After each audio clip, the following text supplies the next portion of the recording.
नमस्कार मित्रों, desire point channel के एक नए वीडियो लेक्चर में मैं हूं अमित दुबे। और आज के इस वीडियो लेक्चर में हम क्लास 12th इंग्लिश के first chapter the last relation के क्वेश्चन आंसर्स को हल करेंगे। इस वीडियो लेक्चर में आगे बढ़ने से पहले मैं आप सबको ये क्लियर कर दूं कि भले ही आपके पास किसी भी प्रकाशन की पुस्तक हो, इस वीडियो लेक्चर से आपको सभी प्रकार के प्रश्न मिल जाएंगे और उनके आंसर मिल जाएंगे। ठीक है, चलिए यहाँ पर कहते हैं शॉर्ट आंसर टाइप क्वेश्चंस। सबसे पहले हम शॉर्ट आंसर टाइप क्वेश्चंस को हल करेंगे। अगर आपने ये चैप्टर बहुत बारीकी से और बहुत सरल शब्दों में नहीं पढ़ा है तो आप YouTube पर सर्च कर सकते हैं the last relation desire point. जैसे ही आप इतना लिख कर YouTube पर सर्च करेंगे, आपको YouTube के सर्च में ही मेरे द्वारा पढ़ाया गया ये चैप्टर मिल जाएगा। और मेरा ये प्रॉमिस है कि आप उस चैप्टर को बहुत बारीकी से और बहुत सरल शब्दों में समझ सकेंगे। ठीक है, जब आप चैप्टर को अच्छी तरह से पढ़ लेते हैं तभी उस चैप्टर के क्वेश्चन आंसर करने चाहिए। ये नियम होता है ताकि एक ही बार में क्वेश्चन आंसर याद हो जाएं। चलिए कहते हैं कि what was the bulletin board, यानी बुलेटिन बोर्ड क्या था, हाउ वाज इट इम्पॉर्टेंट, और ये कैसे महत्वपूर्ण था। तो कहते हैं bulletin board was which bulletin was written on. Bulletin board वो था जिस पर बुलेटिन लिखे जाते थे। It was important because for the last 2 years, ये महत्वपूर्ण था क्योंकि पिछले 2 सालों से ऑल बैड न्यूज़, सभी बुरी खबरें, हैड कम, यहीं से आई थी, एंड द पीपल, और लोग, केम टू नो जानने के लिए आते थे, the latest information from there, यहीं से, यानी लोग लेटेस्ट इन्फॉर्मेशन जानने के लिए यहीं पर आते थे। ठीक है, बुलेटिन बोर्ड मतलब समाचार, मतलब बुलेटिन का मतलब समाचार से है और बुलेटिन बोर्ड का मतलब जहाँ पर समाचार लिखे जाते थे, जैसे ब्लैक बोर्ड जिस पर क्वेश्चन आंसर वगैरह लिखे जाते हैं, उसी तरह से बुलेटिन बोर्ड। ठीक है, चैप्टर में मैंने अच्छी तरह से इस चीज़ को समझाया है जब मैंने चैप्टर को पढ़ाया है। अगला question, what did M Hamel say when Franz reach to school. तो एम हैमल ने क्या कहा जब फ्रेंच स्कूल पहुँचा। तो व्हेन फ्रेंच रीच्ड स्कूल, जब फ्रेंच स्कूल पहुँचा, M Hamel said to him, M Hamel ने उससे कहा, kindly go to your place quickly, जल्दी से अपने स्थान पर जाओ। लिटिल फ्रेंच, नन्हे Franz, we were beginning without you, हम तुम्हारे बिना ही शुरू करने वाले थे। अगला प्रश्न, what did M Hamel speak first in the class that day about the last lesson. यानी उस दिन एम हैमल ने पहली बार कक्षा में आखिरी पाठ के बारे में या फिर लास्ट लेसन के बारे में क्या बोला। तो M Hamel spoke first in the class, M Hamel ने स्पोक फर्स्ट यानी पहले बोला, दैट डे उस दिन, अबाउट द लास्ट लेसन अंतिम पाठ के बारे में।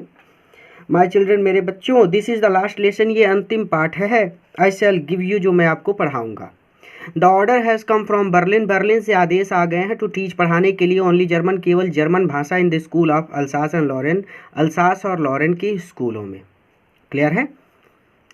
अगला प्रश्न, what did Franz think after hearing about the last lesson.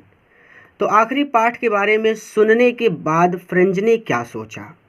तो after hearing about the last lesson, अंतिम पाठ के बारे में सुनने के बाद, दीज वर्ड्स यानी ये शब्द, सीम टू फ्रेंच को महसूस हुए, लाइक अ थंडर क्लैप, एक बिजली की कड़कड़ाहट के समान या फिर बिजली की गड़गड़ाहट के समान। ठीक है, तो जैसे बिजली गिर जाए किसी के ऊपर, उस व्यक्ति को कैसा लगेगा, ठीक वैसा ही लगा फ्रेंच को। ही थॉट, उसने सोचा, that he had hardly know, कि उसने बड़ी मुश्किल से सीखा था, हाउ टू राइट, लिखना, उसने सोचा कि उसने बड़ी मुश्किल से लिखना सीखा था। He should never learn any more, वो अब इससे ज़्यादा नहीं सीख पाएगा, the French language, French language को। ठीक है, तो वो अब इससे ज़्यादा फ्रेंच लैंग्वेज को नहीं सीख पाएगा या फिर नहीं पढ़ पाएगा। तो मेरा ये मानना है कि आपने इस चैप्टर को पढ़ लिया है, यानी इस चैप्टर को पढ़ने के बाद आप इस वीडियो लेक्चर पर आए हैं, क्वेश्चन आंसर आप इस चैप्टर को पढ़ने के बाद हल कर रहे हैं। इसीलिए मैं बहुत हल्के फुल्के शब्दों में क्वेश्चंस के जो आंसर है उनको समझा रहा हूँ आपको। ठीक है, कोई भी दिक्कत है तो चैप्टर को पढ़ लेना है, बिना चैप्टर को पढ़े क्वेश्चन आंसर हल करने की कोशिश मत कीजिएगा, क्योंकि इससे क्वेश्चन आंसर आप याद नहीं कर पाएंगे। चलिए 5वां प्रश्न, डिड फ्रेंच रीसाइट द पार्टिसिपल्स। अब यही बात, क्या फ्रेंच ने पार्टिसिपल्स को दोहराया, हाउ, कैसे। फ्रेंच रीसाइटेड द पार्टिसिपल्स, फ्रेंच ने पार्टिसिपल्स को दोहराया, but he got mixed up, लेकिन वो उलझ गया, ऑन द फर्स्ट वर्ड, प्रारंभिक शब्दों पर ही। Stood there, holding on desk, वो डेस्क को पकड़ कर वहीं पर खड़ा रहा। हीज हार्ट बीटिंग, उसका दिल जो था वो धड़क रहा था। And not daring to look up, और उसमें ऊपर देखने का साहस नहीं हो रहा था। छठा प्रश्न है, whom did M Hamel blame for the ignorance in studies. तो कहते हैं कि एम हैमल ने पढ़ाई को नज़रअंदाज करने के लिए किसको आरोपित किया, वाई, क्यों। जब मैं क्वेश्चन की हिंदी बता दूं तो एक बार वीडियो को पॉज करके खुद से सोचा करिए, ठीक है। आंसर तो मैंने कराया ही है, सोचने में क्या जाता है। सोचा करिए कि आपने चैप्टर को कितनी अच्छी तरह से पढ़ा है, आपको पता चल जाएगा कि इसका आंसर क्या होना चाहिए। जब आप वो चीज़ सोचेंगे तो आपको पता चलेगा कि आप कितने पानी में हैं, ठीक है। तो M Hamel blamed not only the author, यानी एम हैमल ने केवल ऑथर को ब्लेम नहीं किया, एंड अदर स्टूडेंट्स, और दूसरे विद्यार्थियों को, यानी केवल क्या कहते हैं ऑथर, लेखक और दूसरे विद्यार्थियों पर आरोप नहीं लगाया, बट देयर पेरेंट्स, बल्कि उनके माता पिता पर भी आरोप लगाया, एंड हिमसेल्फ आल्सो, और खुद पर भी आरोप लगाया, for the ignorance in studies, पढ़ाई में इग्नोरेंस यानी पढ़ाई को नज़रअंदाज करने के लिए। बिकॉज देयर पेरेंट्स, क्योंकि उनके माता पिता वांटेड, चाहते थे, टू मेक दिम वर्क, उनको काम पर लगाना, इन मिल्स, किसी मिल में, एंड फार्म, या फिर किसी फार्म में, टू कलेक्ट मोर मनी, ताकि वो और पैसे प्राप्त कर सकें या फिर और पैसे इकट्ठा कर सकें। अगला प्रश्न है, what did M Hamel say about the language and its importance. तो एम हैमल ने भाषा और उसके महत्व के बारे में क्या कहा। तो M Hamel said about the language that, मतलब भाषा के बारे में कहा, दैट कि we must guard it among us, कि हमें इसे अपने बीच गार्ड करना है, एंड नेवर फॉरगेट इट, और इसे कभी भी भूलना नहीं है। It is very important because when people are enslaved, ये बहुत इंपॉर्टेंट है क्योंकि जब लोगों को गुलाम बनाया जाता है तो as long as they hold fast real language, तो जितनी देर तक वो अपनी भाषा पर मजबूती से पकड़ बनाए रखते हैं, इट इज़ एज इफ, तो ये कुछ ऐसा होता है कि दे हैड द की, कि उनके पास चाबी होती है, टू देयर प्रिजन, उनकी जेल की। अगला प्रश्न कहते हैं कि what did Franz think about pigeon. तो फ्रेंच ने कबूतरों के बारे में क्या सोचा, वाई, क्यों। तो Franz thought about the pigeon if they would make them sing in German, Franz ने सोचा कबूतरों के बारे में कि क्या वे इनसे भी make them sing in German, इनसे भी जर्मन में गवाएंगे, अर्थात क्या वो लोग कबूतरों को भी जर्मन में गाने के लिए मजबूर करेंगे। Because they were also living in France, क्योंकि वो लोग भी फ्रांस में ही रहते थे, वो कबूतर भी फ्रांस में रहते थे। नौवां प्रश्न है, what did M Hamel observe there at last. तो यहाँ पर कहते हैं कि आखिर में एम हैमल ने वहाँ क्या गौर किया। तो M Hamel observe there, M Hamel ने वहाँ पर गौर किया, एट लास्ट, आखिर में, that as if he wanted, यानी ऐसा लग रहा था जैसे वह चाहते हो, टू फिक्स, बिठा लेना, इन हिज माइंड, अपने मन में, जस्ट हाउ एवरीथिंग लुक्ड, कि कैसी हर एक चीज़ कैसी दिखती है, in that little school room, school के उस छोटे से कमरे में। यानी ऐसा लग रहा था कि एम हैमल उस छोटे से स्कूल के कमरे में जो चीज़ जैसी दिखती है वैसी ही अपने मन में बिठा लेना चाहते थे। And he wanted to give all, और वो सब कुछ दे देना चाहते थे, टू द स्टूडेंट को, विद्यार्थियों को, अर्थात वो विद्यार्थियों को सब कुछ पढ़ा देना चाहते थे, इन वन स्ट्रोक, एक ही झटके में, व्हाट ही हैड, जितना वो जानते थे या फिर जो कुछ भी उनके पास था। ठीक है, चलिए अगला प्रश्न है, what happened when church clock struck 12। तो जब ऐसे भी पढ़ सकते हैं कि क्या हुआ जब चर्च की घड़ी ने 12 बजाए। तो व्हेन चर्च क्लॉक स्ट्रक 12, जब चर्च की घड़ी ने 12 बजाए, देन द एंग्लियोस, तब एंग्लियोस नामक प्रार्थना की घंटी बजी। एट द सेम मोमेंट, ठीक इसी क्षण, the trumpet of the Prussian returning from drill से लौटते प्रशियन सैनिकों के तुरहियों की आवाज़ सुनाई पड़ी, अंडर द साउंडेड, सुनाई पड़ी, अंडर द विंडो, खिड़की के नीचे। M Hamel stood up, M Hamel खड़े हो गए, इन हिज चेयर, अपनी कुर्सी पर, यानी अपनी कुर्सी से एम हैमल खड़े हो गए। He wanted to tell something, वो कुछ बोलना चाहते थे, बट हिज वॉइस चोक्ड, लेकिन उनकी आवाज़ अवरुद्ध हो गई या फिर रुक गई। अगला प्रश्न है, what did M Hamel say about the French language. ये बोर्ड एग्जाम में पूछा गया प्रश्न है कि एम हैमल ने फ्रेंच लैंग्वेज के बारे में क्या कहा। तो M Hamel said about the French language, M Hamel ने फ्रेंच लैंग्वेज के बारे में कहा, that it was the most beautiful language, ये सबसे सुंदर भाषा है इन द वर्ल्ड, संसार की। द क्लियरेस्ट, सबसे स्पष्ट है। द मोस्ट लॉजिकल, और सबसे ज़्यादा तर्क संगत है। इसके आगे शुरू होते हैं लॉन्ग आंसर टाइप क्वेश्चंस। तो पहला प्रश्न है, why was French running toward school that day, यानी फ्रेंच उस दिन स्कूल की तरफ क्यों भागा जा रहा था। What did he notice during the way, और रास्ते में उसने क्या गौर किया। तो फ्रेंच वाज अफ्रेड, थोड़ा सा ऊपर करते हैं, तो कहते हैं कि फ्रेंच वाज अफ्रेड, फ्रेंच डर रहा था of being asked the rules of participles, कि उससे पार्टिसिपल्स के रूल्स पूछे जाएंगे। M Hamel had already warned to ask them the rules of participles, M Hamel ने पहले ही चेतावनी दे दी थी कि वो रूल्स ऑफ पार्टिसिपल्स के रूल उनसे पूछेंगे। द डे वाज प्लीजेंट, ये दिन जो था वो ये बहुत सुहावना था। He wanted to run away out of doors, वो घर से बाहर दिन बिताना चाहता था या फिर घर से बाहर भाग जाना चाहता था। एट लास्ट ही टुक डिसीजन, आखिर में उसने निर्णय लिया टू गो टू स्कूल, कि वो स्कूल जाएगा। So he was running toward school, और इसीलिए वो स्कूल की तरफ भागा जा रहा था। दैट डे, उस दिन, टू रीच इन टाइम, ताकि वो समय से स्कूल पहुंच जाए। When he reached town hall, जब वो टाउन हॉल पहुंचा तो he saw crowd in front of bulletin board, तो उसने बुलेटिन बोर्ड के सामने भीड़ देखी। All the atmosphere of school was peaceful, school का जो एटमोसफियर था, स्कूल का जो वातावरण था वो बहुत शांत था। देयर वाज नो साउंड, कोई भी आवाज़ नहीं थी। Out of school campus, school के कैंपस में, स्कूल के प्रांगण में कोई भी आवाज़ नहीं हो रही थी, जबकि स्कूल खुलता है तो बहुत शोर होता है। शो, इसीलिए ऑथर वाज मच सरप्राइज्ड, आश्चर्य बहुत ज़्यादा, ऑथर जो था वो बहुत ज़्यादा आश्चर्यचकित हुआ। ही thought himself what it might be at last, यानी उसने अपने मन में सोचा कि आखिरकार क्या बात हो सकती है, या फिर आखिर क्या बात हो सकती है। He came to know what had been happened in school, और फिर उसे पता चला कि स्कूल में व्हाट हैड बीन हैपेंड, क्या हुआ था। अगले प्रश्न में कहते हैं कि what was the scene inside the class when Franz reached the school. तो व्हेन फ्रेंच रीच्ड स्कूल, यानी इसका मतलब जब फ्रेंच स्कूल पहुंचा तब कक्षा के अंदर क्या दृश्य था। ठीक है, तो what scene inside this class, यानी कक्षा के अंदर क्या दृश्य था। तो the author was late for school, author school के लिए देर हो गई थी उसको। एंड ही वाज, ऑथर मतलब वही फ्रेंच, ठीक है, तो फ्रेंच को स्कूल के लिए देर हो गई थी। And he was afraid of being asked question on the rules of participles, यानी उसे इस बात से भी डर लग रहा था कि पार्टिसिपल्स के रूल पर उससे प्रश्न पूछे जाएंगे। ही वॉज मच सरप्राइज्ड, वो बहुत ज़्यादा आश्चर्यचकित हुआ, टू सी, देखकर, the scene inside the class, कक्षा के अंदर का दृश्य। When he reach the school, जब वो स्कूल पहुंचा। The whole atmosphere of the class was peaceful, यानी कक्षा का जो वातावरण था वो बहुत शांत था। एवरीवन वाज सिटिंग साइलेंटली, हर एक आदमी यानी हर व्यक्ति बहुत शांति से बैठा था। He saw that on the back benches, उसने देखा कि पीछे की सीटों पर, दैट वर, जो कि ऑलवेज इम्पटी, हमेशा खाली रहती थी। The village people were sitting silently on them, तो गांव के लोग उनके ऊपर या फिर उन पर साइलेंटली, चुपचाप या फिर शांति से सिटिंग बैठे हुए थे, यानी कहने का मतलब गांव के लोग शांति से उन पर बैठे हुए थे। द ओल्ड हाउसर, यहाँ पे हाउस्ड है, इसको SER कर लीजिएगा, मैंने गलती से लिख दिया है। ओल्ड हाउसर यानी बूढ़ा हाउसर, फॉर्मर मेयर, भूतपूर्व mayor, and former post master, और भूतपूर्व post master were presented there, वहाँ पर उपस्थित थे। एवरीबडी लुक्ड सैड, हर कोई दुखी दिख रहा था।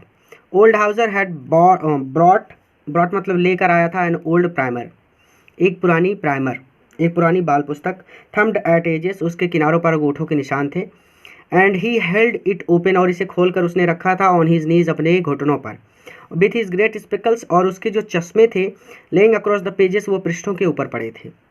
This amazing scene was seen by Franz, amazing scene यानी अद्भुत दृश्य, तो यह अद्भुत दृश्य फ्रेंच ने देखा व्हेन ही रीच्ड स्कूल, जब वो स्कूल पहुंचा। तीसरा question, how did the announcement of the last lesson affect French, तो आखिरी पाठ की या फिर लास्ट लेसन की घोषणा ने फ्रेंच पर कैसा प्रभाव डाला। तो while the author was wondering about all the situation, जब लेखक इस पूरी स्थिति के बारे में सोच रहा था, ऑफ द स्कूल की, M Hamel sat in his chair, M Hamel अपनी कुर्सी पर बैठ गए। एंड टोल्ड द स्टूडेंट्स, और बच्चों से या फिर विद्यार्थियों से कहा, that he would teach them, कि वहाँ उन्हें पढ़ाएंगे, the last lesson that day, उस दिन वो उन्हें अंतिम पाठ पढ़ाएंगे। These words were like a thunder clap, ये वर्ड थंडर क्लैप के समान थे। टू ऑथर, लेखक के लिए यानी फ्रेंच के लिए। He hardly knew how to write, उसने बड़ी मुश्किल से लिखना सीखा था। He should never learn any more, वो अब इससे ज़्यादा नहीं सीख पाएगा। इट वॉज सॉरोफुल न्यूज़, ये बहुत दुख भरी सूचना थी या फिर एक बहुत दुखद समाचार था। टू फ्रेंच के लिए, that he was not going to learn French language, कि वो अब फ्रेंच लैंग्वेज नहीं सीख सकेगा एनी मोर, इससे अधिक। एनी मोर के लिए आप ऐसे भी वर्ड यूज कर सकते हैं कि अब और अधिक फ्रेंच लैंग्वेज वो नहीं सीख पाएगा।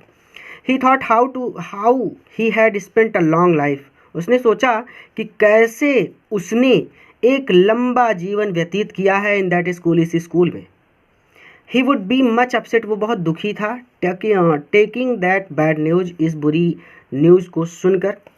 द विलेजर्स, गांव के लोग, द फॉर्मर मेयर, भूतपूर्व मेयर, एंड फॉर्मर पोस्टमास्टर, और भूतपूर्व postmaster, had come there only to give their honour, अपना सम्मान प्रदर्शित करने के लिए आए थे। टू एम हैमल के लिए, फॉर हिज लॉन्ग सर्विस, उनकी इस लंबी सेवा के लिए। इन दैट इंस्टीट्यूशन, उस इंस्टीट्यूशन में अर्थात उस स्कूल में। तो एम हैमल की इस लंबी सेवा के लिए, या फिर इतने लंबे समय तक जो वो इस स्कूल में कार्यरत रहे, उसके लिए गांव के लोग, फार्मर मेयर, फार्मर पोस्टमास्टर, वहाँ पर अपना सम्मान अदा करने के लिए आए थे, अर्थात उनको सम्मान देने के लिए आए थे। ठीक है, किसको? एम हैमल को। इट वॉज मिस फॉर्चून, ये दुर्भाग्य था, फॉर कंट्रीमैन, गाँव के देश के लोगों के लिए, बिकॉज देयर लैंग्वेज, क्योंकि उनकी भाषा, वाज बीइंग स्नैच्ड, छीनी जा रही थी, फ्रॉम देम, उनसे। तो ये देश के लोगों के लिए दुर्भाग्य की बात थी कि उनकी भाषा उनसे छीनी जा रही थी। द अनाउंसमेंट, यहाँ घोषणा, ऑफ द लास्ट लेसन, अंतिम पाठ की। तो अंतिम पाठ की इस घोषणा ने affected to Franz too much, Franz को बहुत ज़्यादा प्रभावित किया, या फिर बहुत ज़्यादा ठेस पहुंची इस बात को उसे सुनकर। अगला प्रश्न कहते हैं कि in which way did M Hamel blame himself and other for the negligence of the study of French language, यानी एम हैमल ने स्वयं को और दूसरों को फ्रेंच भाषा के अध्ययन में नज़रअंदाजी करने के लिए कैसे आरोपित किया। तो कहते हैं कि M Hamel told students, M Hamel ने स्टूडेंट्स से कहा इन द क्लास, कक्षा में, दैट फ्रेंच लैंग्वेज, की फ्रेंच भाषा would not be taught in their school, अब उनके स्कूलों में नहीं पढ़ाई जाएगी। ठीक है। Other teachers would come to teach them the German language, दूसरे अध्यापक उन्हें जर्मन लैंग्वेज पढ़ाने के लिए, जर्मन भाषा पढ़ाने के लिए, टीच देम, उन्हें पढ़ाने के लिए कम आ जाएंगे। ठीक है, यानी उन्हें जर्मन भाषा पढ़ाने के लिए दूसरे अध्यापक आ जाएंगे। ही शायद, उन्होंने कहा, that not only the students, केवल विद्यार्थी ही नहीं, आर रिस्पॉन्सिबल, जिम्मेदार हैं, फॉर इट, इसके लिए। उन्होंने कहा कि इसके लिए केवल विद्यार्थी जिम्मेदार नहीं हैं, but we reapproach our self with, बल्कि हम सभी भी इसके लिए जिम्मेदार हैं। ही शायद, उन्होंने कहा, दैट द गार्डियंस, की माता पिता, ऑफ द स्टूडेंट, विद्यार्थियों के, उन्होंने कहा कि विद्यार्थियों के माता पिता वर नॉट एनेक्सियस इनफ, पर्याप्त उत्सुक नहीं थे, टू हैव दे लर्न, उन्हें पढ़ाने के लिए। They preferred to put them work, वो तो उन्हें काम पर लगाना पसंद करते, ऑन अ फार्म, किसी फार्म पर, और एट द मिल्स, या फिर किसी मिल पर, so as to have a little more money, ताकि वो इससे थोड़ा और अधिक धन अर्जित कर सकें। ही टोल्ड द स्टूडेंट्स, उन्होंने विद्यार्थियों से कहा, that he was himself responsible, कि वो स्वयं भी जिम्मेदार हैं, फॉर द नेग्लिजेंस, इस नेग्लिजेंस के लिए, for the study of the French language, तो फ्रेंच लैंग्वेज के अध्ययन में नज़रअंदाजी के लिए वो खुद भी जिम्मेदार हैं। बिकॉज, क्योंकि ही हैड ऑफ्टन, वो अक्सर सेंट भेज देते थे, देम, उन्हें, टू वाटर, पानी देने के लिए, हीज फ्लावर्स, उनके फूलों को, instead of learning there lesson, उनके पाठों को पढ़ाने के बजाय, या फिर उन्हें उनके पाठ पढ़ने देने के बजाय वो उन्हें अपने फूलों को पानी देने के लिए भेज देते थे। He gave them a holiday, वो उन्हें छुट्टी दे देते थे, when he wanted to go to fishing, जब कभी भी एम हैमल या फिर वो मछली पकड़ने जाना चाहते थे तो वो बच्चों को छुट्टी दे देते थे। दस, इस प्रकार मिस्टर हैमल, श्रीमान हैमल ने एक्सप्रेस्ड हीज पेन, अपना दुख प्रदर्शित किया, ऑफ हीज ब्रोकन हार्ट, अपने टूटे हुए दिल का। तो इस प्रकार एम हैमल ने अपने टूटे हुए दिल का अपना दुख प्रदर्शित किया, for negligence of the study of the French language, French भाषा के अध्ययन में नज़रअंदाजी के लिए। चलिए, what happened at last, how did M Hamel last the class. तो व्हाट हैपेंड एट लास्ट, अंत में क्या हुआ। How did M Hamel last the class, M Hamel ने किस प्रकार कक्षा का अंत किया। तो ये होमवर्क है आपके लिए, कुछ भी बने, सही गलत जैसा भी, शॉर्ट आंसर टाइप में, इसका आंसर लिखकर कमेंट कीजिएगा। ठीक है, हो सकता है इस तरह के क्वेश्चंस पूछ लिए जाएं। तो मैं जानना चाहता हूं कि आपने इस चैप्टर को कितनी बारीकी से पढ़ा है और कितने बारीकी से या फिर किस तरह से, सही या गलत, किस तरह से आप इसको लिख सकते हैं। बस ये जानने के लिए मैं आपसे कह रहा हूँ कि आप इसे कमेंट करेंगे शॉर्ट आंसर टाइप क्वेश्चंस में कि व्हाट हैपेंड एट लास्ट, कि अंत में क्या हुआ, ये आप छोटा सा लिखेंगे। और इसके बाद आप ये भी लिखेंगे कि how MML last the class, कि एमएमएल ने क्लास को कैसे समाप्त किया।